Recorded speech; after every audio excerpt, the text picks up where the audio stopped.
Just keep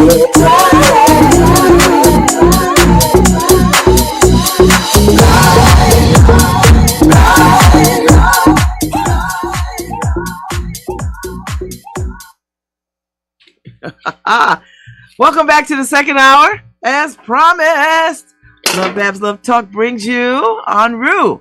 Hello, Enroue. Good morning, Babs. How are you on this bright, sunny day? I'm good. Yeah, you look good. Thank you. Feels pretty good. How you Nice doing to see today? you. I'm good. Listen, it's Thursday.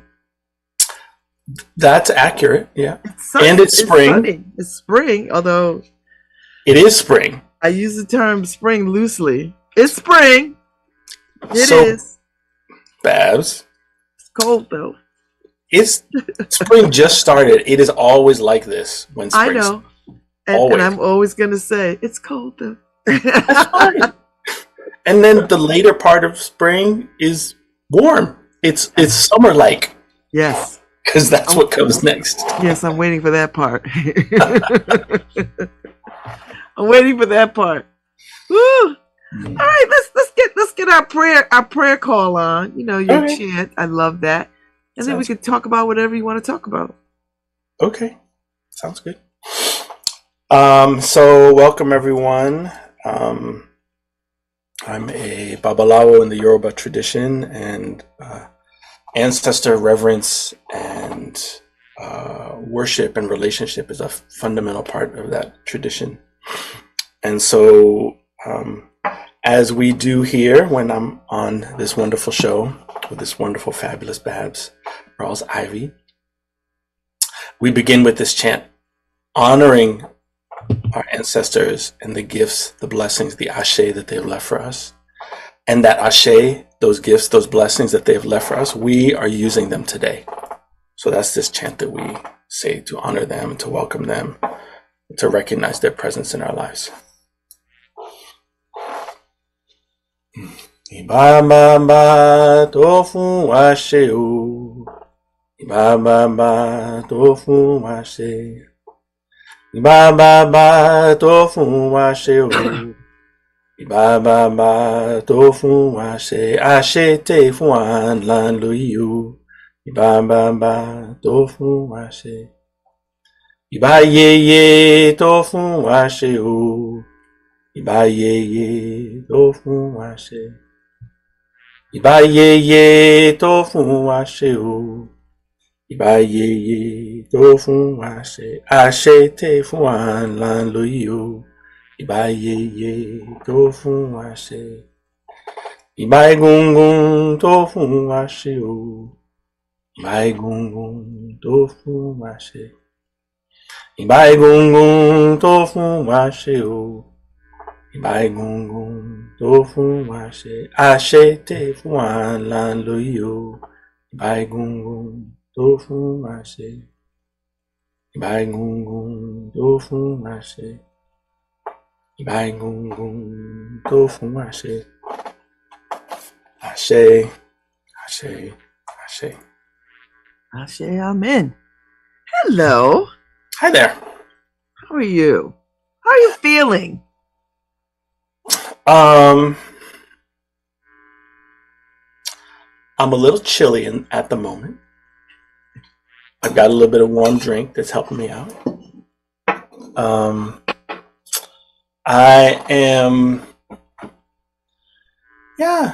doing okay. Like there's a feeling good, and something that I actually was thinking about. I ran into somebody this morning I hadn't seen in a long time, and someone I used to work with, and we also just reflected on this person's niece who I actually saw for a short period of time because her mother passed away. So she was, I think, maybe about 12, and was actually there when her mother died. And so because I'd worked with this person and other people in their family, it is actually, I had left the organization I was in. They just reached out to me. And so I met with her and other members of her family to help her to recognize something that she already understood, which was that her relationship with her mother was continuing, dramatically different, right? And this grief and loss and sadness, right? All the things that are in it, and to not actually like despair that that relationship was over, and to help to her and her family to have practices to engage with that, to talk to her, to set up birthday cards for her, for the mom who had passed away. And as I ran to this person today, I asked how this person was doing, and obviously they're much older now, and it turns out that they're in this between time, their father actually passed away. But since the work that I'd done with them, obviously there's like normal and natural grief in there, but she actually had a lot of tools to navigate it really well, and was successful, and was living well even with that. And it's something that I just wanted to remind people of. There's obviously like a spiritual practice that I engage in, right? That Orisha practitioners engage in as like a spiritual and religious practice, right? Technology, things we do, and to recognize that, particularly when we talk about our ancestors, it can be very simple and very personal and very relevant. It doesn't have to be like, oh, now I have to engage in this whole other like religious practice. And even as I worked with this family, and I've worked with so many people, this isn't, many people will say, even as they're embedded in their own religious tradition, that doesn't include this, right? Like Christianity doesn't include this, right? Islam doesn't include this kind of practice. Judaism doesn't include. So many religions don't include the component of ancestral reverence and worship as like their people, not just like religious or cultural ancestors, but like your blood and bones. Yet people feel it. And I would say, maybe not particularly, but for Black people in this country, for people of African heritage, we come from traditions where that was a part of our actual practice. And so even as so much has been explicitly lost, right, there's still that understanding among so many people, like, oh, I still need to honor my people, right? Got pictured, maybe they light a candle, like pour a little libation on the ground, or like for a birthday or an event, like there's an honoring that happens. Like, oh, here's a mantle or a place where like, our ancestors, our family who've passed, we keep them there. These are all reminiscent of these actual practices that we engaged in. And so it's part of what I hope to really open up for folks is to give yourself permission to touch the place in you that is already there. I'm not trying to like create something that let me convince you, and you don't believe, or that doesn't feel real. Like, start with like what feels real and what feels relevant. Like, oh yeah, I don't, it's not the same, right? It's when someone's in flesh and blood and you see and talk to them, and you hug them, right? You're with them. But many people feel that there's something there. And so go to that place and give yourself permission to talk to them as you would talk to them, right? As feels right to talk to them, not in some like adoptive manner of, oh, great and old ancestors, blah, blah, blah, right? These are your people, and they love and care about you. And sometimes it's hard for us to receive, right? We don't have a lot of practice in this culture in general, and because of so many reasons, to allow ourselves to just to receive love. Like we're pushing, we're hustling, we're trying to survive, we're dealing with so much pain and challenges that it's hard to like, oh, let me receive that care. But let yourself lean into that a little bit more. What would it feel like for you to have a place to like lean into and to rest, in the embrace of these ancestors who love you just because you're you, not because you did a thing, not because you proved a thing, just because. And that's really the invitation, and to work out,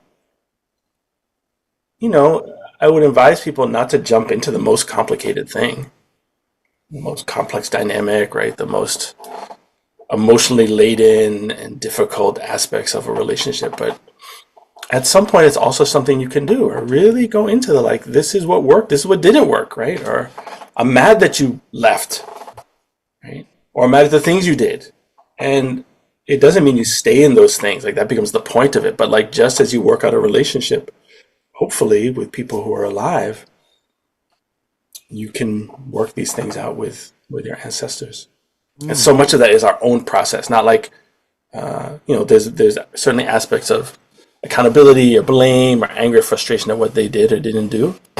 And there's ways of like, oh, I also get to have the support of my other ancestors to deal with this complication, to deal with the way that I'm unsettled. I'm not at peace. This feels unresolved for me. I need some closure. I need something. And so even as like there's some who we're trying to work something out, there are others we can get support from to work that stuff out. It's not like a zero-sum game. It's like, well, they're either all for me or all against me, or they're absent, or they're like, it doesn't work like that.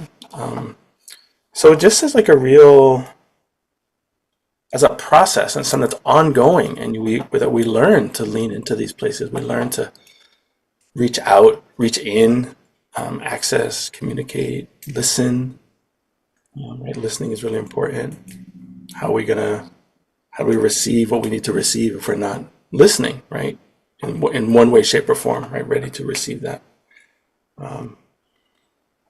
So that's a piece that's just really present for me this morning. And like I said, it doesn't have to be complicated. Go somewhere that you feel peaceful and talk to them.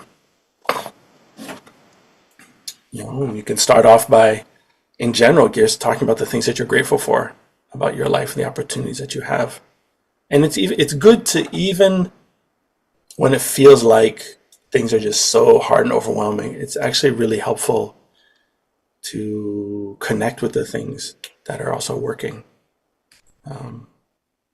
Because we're alive, and not to get like too, kind of gloss over all the things, but like if we're alive, we have opportunities to do something different. Mm-hmm. Right? It doesn't mean it's easy. It doesn't mean the other things aren't hard, but like we can start with simple things. Oh, it's spring. Yes, maybe not as hot as some people would like, but it's not, January. No, it's February. I like what you said about it's in us to feel the presence of our ancestors. And when I drive around town, Enroue, and I see these makeshift candles, and where someone has died or passed, and some of them are quite elaborate and sustained over a long period of time. Like I know there's one that I drive by all the time, and it's been at least 2 or 3 years since that person has passed, but somebody or folks are keeping up that altar of sorts for that person. And I know that is not in anybody's religious practice to, as we know it to be in Christian, that is not what folks do, but this is what we do. And I find that people find great comfort in reaching back that way. But I see it more and more and more and more. So there is something in us that knows how to do it, right? In the face of whatever Western religious adaptation we take on. There is something to this. Right. It works. Like it helps us to live. I mean, that's the point, right? This helps us to live better. And that's really it's not a theory. It's not like, there is theology to it, right? There are conceptions of it and forms of it, but like that's not where it lives for people. There's power in the right. Here's this altar space, and we go there and we honor this person and this life, and we honor not just as like how they were long ago, but there's an aliveness in that. We're honoring them today. We honor the ways that they live in us today, and that it's important that we keep that alive. Like with our ancestors, it's important that we keep that relationship alive. They're there. We need to do the work to maintain that channel of communication and honoring. And these are the ways that we have done it that actually still are alive in many traditions. And even as we've so many of we've had to find them again. We've had to reclaim them again here in the diaspora. And it's helpful because it works, right? And even if it's like, well, it helps me to feel better. Like, okay, well, what's wrong with that?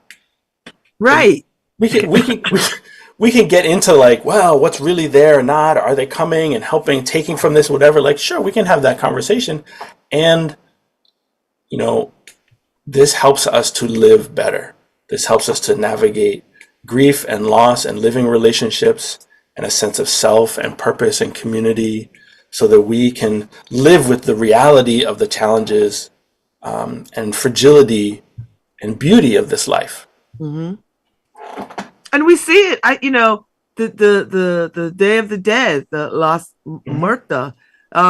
It's a clear example of reaching back for ancestors and being purposeful in remembering and talking about them and honoring them. So we see it.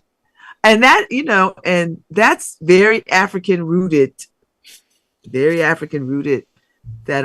is part of the Mexican, Hispanic, Latino culture being, Well, these are ways that this is what most indigenous people do.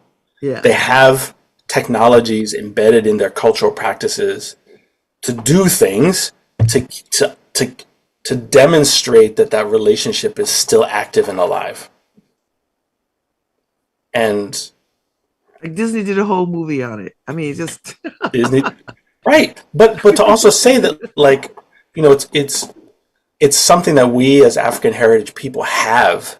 Even if you look at like what makes the black church, people who came from Africa and brought that way of being and communicating with the divine and being with the divine and relating to each other in community into this other container called Christianity.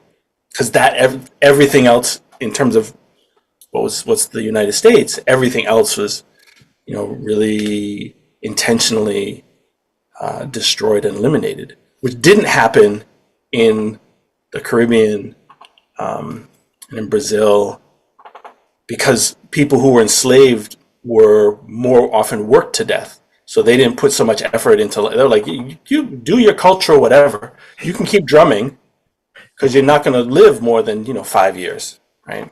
But here, right, the whole aspect of maintaining enslaved people over generations meant that there was a very different kind of acculturation, indoctrination, elimination of where people come from and replacing it with something that was here.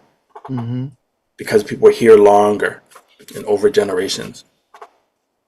And so the elimination of explicit African technologies and practices was much more advanced and purposeful here than in other places.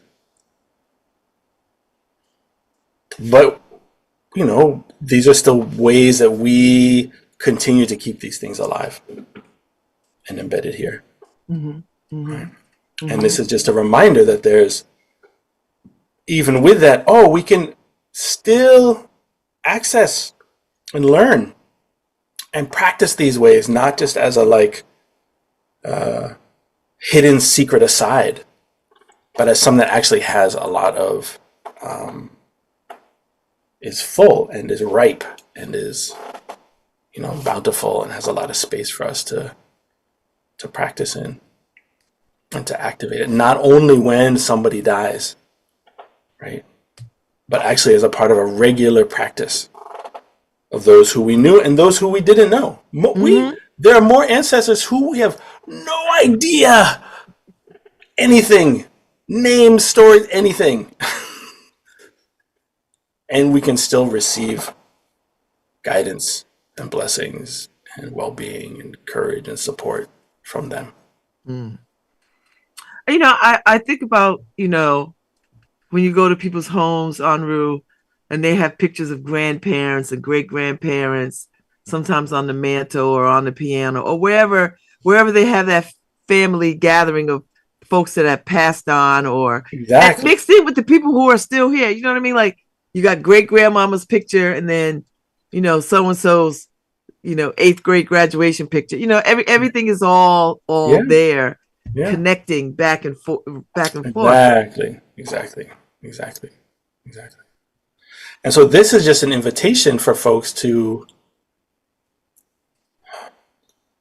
continue to look towards that and to those people who have passed, because now they're even more of our elders, because they're now in the spiritual realm, right? So there are our elders, hopefully, right, in terms of literally being older than us, right? That's how we respect our elders. But then, now they've passed. That's even more of a place of eldership. And so to really give yourself permission to like pause in that relationship a little bit more.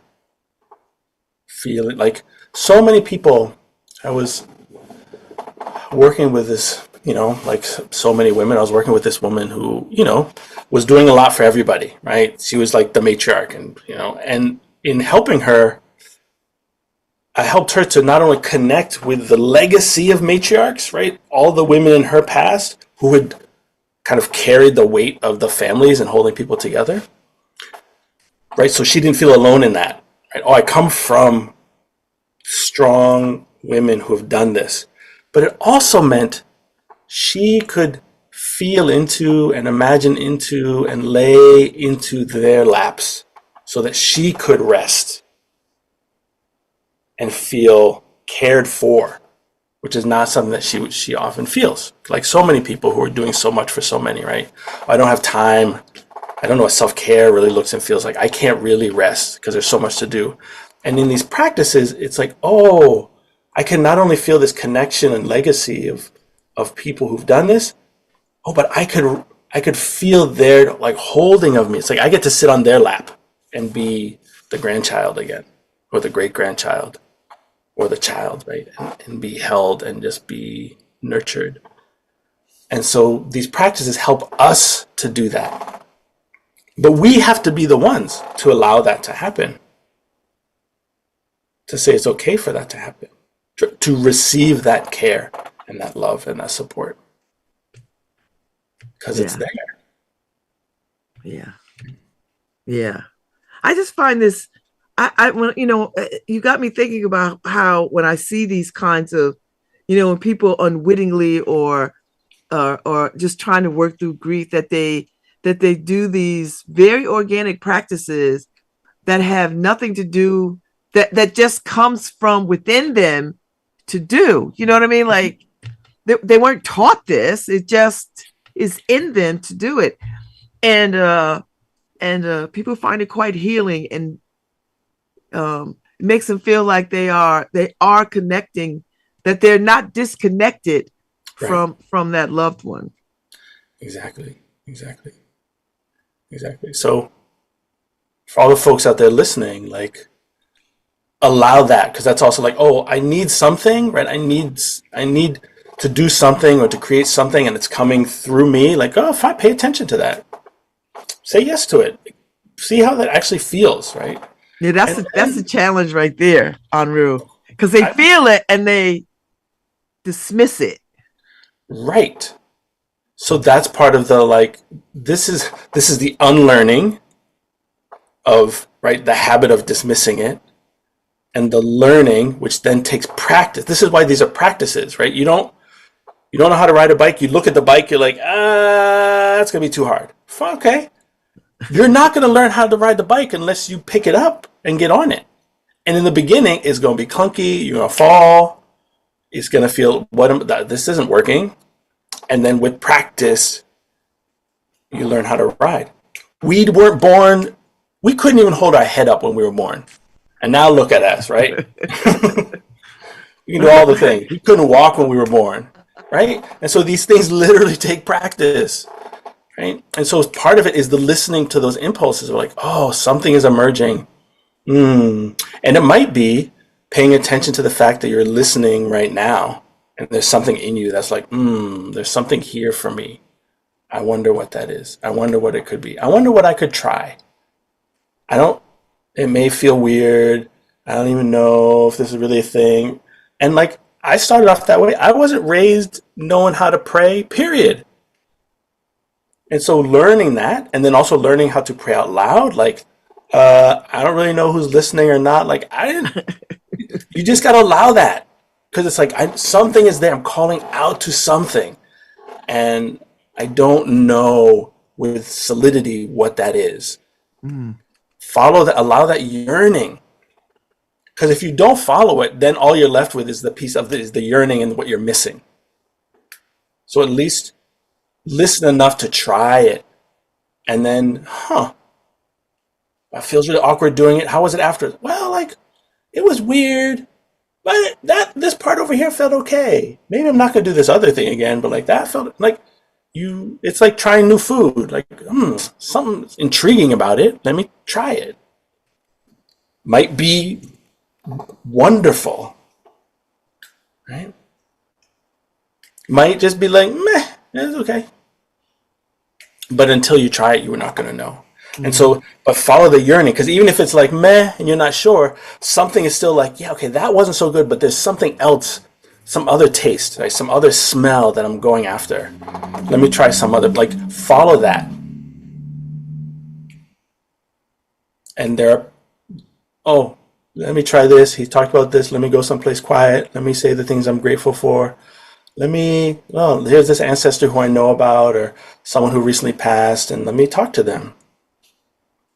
Or maybe not someone who recently passed. I'm just like seeking more. Okay, let me open up and, I'm just going to welcome in like my ancestors who can give me the love and support that I need. Well, start there, right? You're not opening up to complexity. You're not just opening up to like whoever. Just like you don't just open your house up to whoever. You invite people. So you invite those who you want to come. And explore that. What do you notice in your body, in your system? What do you want to say? Oh, I don't know what I want to say. Great, start there. Say that. I don't know what to say. This feels weird. I don't even know what to say. Great, say those things. You don't have to like have it figured out. Many people think that they have to not only have to articulate a problem, but they have to like articulate a solution for help to do the solution. Maybe you can just say, I just need some help, which is easy. Like that comes out of my mouth very easily, but it's one of the hardest things to ever say. To anybody, dead or alive. And can you just help me with what? I don't even know. It's just almost off. I don't even know what help I need. So do that in those quiet places that, are safe enough for you to do, which means you have to create them and find them and cultivate them and say, oh yeah, I need that too. And it's a practice. So that means it's not one and done. You gotta, it becomes part of. Well, how would you learn anything if it was one and done? I know. Right? Right. Oh my God. Like cell phones. Smartphone. There was a time we didn't know what is the screens and I don't know. Right? Getting on a bike, getting on your feet, learn how to swim, learn how to cook. right? I'm just trying to make some fried eggs. I just smashed the yolk and it just went everywhere. Okay, I'm never doing that again. All right, well, I guess you're never gonna make a fried egg. Okay, right? What is it? To make an omelet, you got to break some eggs, right? Make Yeah. lemonade, you got to squeeze the lemon. Sometimes you get a little juice in your eye, right? Yeah. Yeah. This is how we learn. So some of that is letting go of the pressure that we have, that I know I've had and still struggle with, about like just getting it all right, being perfect, getting it right from the beginning. My uncle told me this story. He said, I don't know, I must have been like 5 or something. I don't know, I was little. And we were at a playground at a basketball court, and the adults were like shooting around, and like someone handed me the ball, and I like threw it, and it went probably like 8 inches above my head or something before falling to the ground. And he said the funniest thing was, like, I looked at it like he was like, well, that shouldn't have happened. Like, everyone is throwing it up there. Why didn't this go up there? Right. I just thought it should just go that way. Everyone else just throws the ball and it goes up there. I should be able to do that. Right. No. That's not First how of it all, works. you're It's little. okay. Right. And it's okay. Yeah. It's okay. Yeah. That's a good story. I laughed really hard because I could see myself doing that. Like, what? I did what they're doing, and why And isn't it? yet, It's it not doesn't getting go. up there. It's so far away. It's like, yeah, I'm like 3.5 feet tall, and like, Yeah, you're a little kid. Like, I'm a little kid, never done this before, right? Both of the things, right? Because even if I'd done that before, like, I actually still need some height. yeah. But even with that metaphor, right? What does it take? Right? It takes practice. You keep showing up. Things change. Circumstances change. What was felt impossible before is no longer impossible. Mm-hmm. Mm-hmm. It can actually be a source of goodness and of who we are. Thank you for today.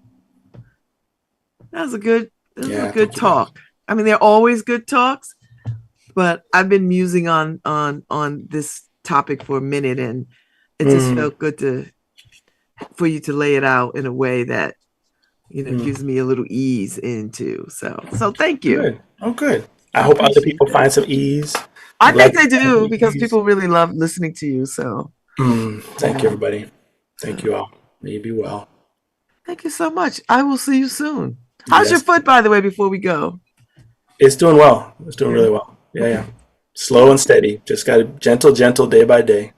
Yeah, that's I'm it. not in training, so I just got to take it slow. And that we will say goodbye. Take it slow, everybody. Take it slow. All right. So thank you so much, Enroue. Okay. I'll see you soon. Bye. All right, Harry Droz. Thank you, Harry. We're out. Thank you so much.